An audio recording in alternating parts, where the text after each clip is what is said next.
today we are here to start coloring our Kimmy Cantrell faces. You're gonna have a lot of options for this one because I don't know what you have at home. My preferred method, if you have them, is to use oil pastels because the colors show up brighter. If you do not have oil pastels, you can also use, obviously, crayons, and you can even use watercolor paints. Depending on the look you're going for, you may even want to combine some of these. So I'm going to show you all of them, just so you have a plethora of medium to choose from, and then you make the decisions based on what you have and what you like. So start with one thing at a time. I'm just gonna pick my nose up, and you can see on my sketch, my nose was supposed to be green and it has blue triangles inside.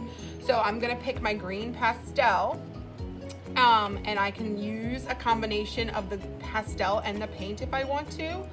But the second I start putting the color down, I wanna press very hard with my pastel so that it stands out. And I'm gonna burnish with it. So I'm pushing nice and hard, and then there's like another smaller shape that was inside of here. This would be a really good opportunity for me to use the painted resist technique because I have pastel, and I can take my green paint with my watercolors, load my brush up with a lot of color, and then apply that over top. The problem with just using watercolors is when this dries, you're actually gonna be able to see the cardboard brown color never quite goes away. So it will not be as bright as it would be as if I had colored it with pastel, but I have that same cool effect there. And I can just do the hula, set this off to the side, and when this dries a little bit, I'll put it back in my bag. If I'm gonna stick with just pastels, maybe I'm gonna do my orange eye here. If you've got a piece of cardboard that has tape on it, it will not let you color it. So you might need to flip it to the other side, so just make sure that's not gonna mess your design up too bad. If it does, you can try to peel the tape off of it or just cut from a new piece that doesn't have tape on it.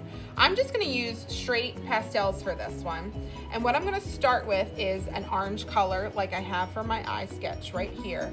And I'm just gonna push hard and cover the whole surface with this orange. If you wind up seeing some of your pencil lines from before, it's not the end of the world. And the cool thing about pastels, especially if you're trying to do patterns on top of patterns, is you can layer with them. So I have these really cool spiral lines, and I can just push hard with the pastel to cover. They might have to be a little bit smaller than my original design intention, and that's okay, or they might have to be larger.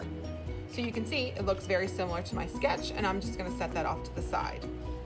Now my eye I wanted to sit on top of here was white, and it had a brown circle in it for my actual eye color. So I'm gonna use my white pastel and actually color it white. And this is another cool thing. If I didn't wanna cut a small piece of the eyeball out, say we're running short on time, I can add that other piece in there by drawing my eyeball in here. So I can just use my pastels to put those layers of colors that I need to make that eyeball. So that's pretty cool. If all I have are crayons, crayons will still color, but again, you're gonna have to push really hard. So I wanted this eye to be blue. And you can see that the ridges of the cardboard still kind of show up, which I kind of like that, so it's okay. But you still kind of see the brown through the color. Even though I'm pushing hard with this and I'm trying to color this so that I'm getting rid of most of that brown, the brown never truly really goes away. But that's okay. It's not the end of the world. We're making these out of cardboard. In fact, I kind of like it a little bit. So you might wind up liking a lot of these different types of methods and want to combine them together to create something new, and that is completely okay. So let's speed things up and see how I use the crayons, the marker, or not markers, the pastels, and the paint to finish putting all of my colors on my piece.